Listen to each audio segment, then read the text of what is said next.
आखिरकार अब दोबारा से ज़ावियार के याददाश्त आने लगे हैं। ज़ावियार और रानी के एक्सीडेंट के बाद अब दोबारा ज़ावियार वही होगा जो कई सालों पहले वाला ज़ावियार था। यानी ज़ावियार अब बिल्कुल भी ठीक हो जाएगा, उसे अपना याददाश्त आने लगेगा और उसे इस बात का अंदाज़ा नहीं होगा इनकी रानी कौन है, क्योंकि रानी के साथ उसका रिश्ता, उसका ताल्लुक तब तक था जब तक वो पागल था। अब वो बिल्कुल भी ठीक होने लगा है। एक चोट से तो अब इस बार रानी को एक और भी चोट लगने वाला है। वो चोट ये है क्योंकि रानी और अब ज़ावियार अलग होने वाले हैं। किसी भी सूरत ज़ावियार अब एक्सेप्ट नहीं करेगा रानी को। ज़ावियार ने अब साफ साफ कह ही दिया है, मैं रानी को नहीं जानता हूँ। अब रानी की माँ जाकर और अपने बाप जाकर, ये दोनों जाकर ज़ावियार से कहने ही लगते हैं, देखो ज़ावियार तुम ठीक हो।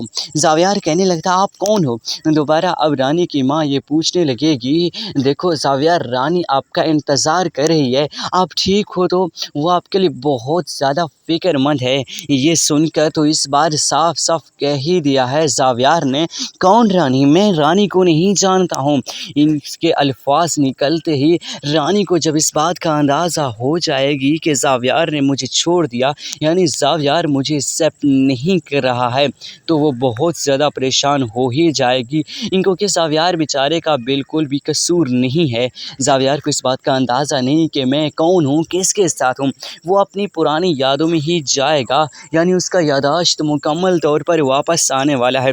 दूसरी तरफ इस बार तो राजा बहुत ज़्यादा अब वरीड होता है, परेशान होता है और कहने ही लगता है, देखो इस बार अगर मेरी रानी को कुछ हुआ तो मैं ख़ुद को किसी भी सूरत माफ़ नहीं करूँगा।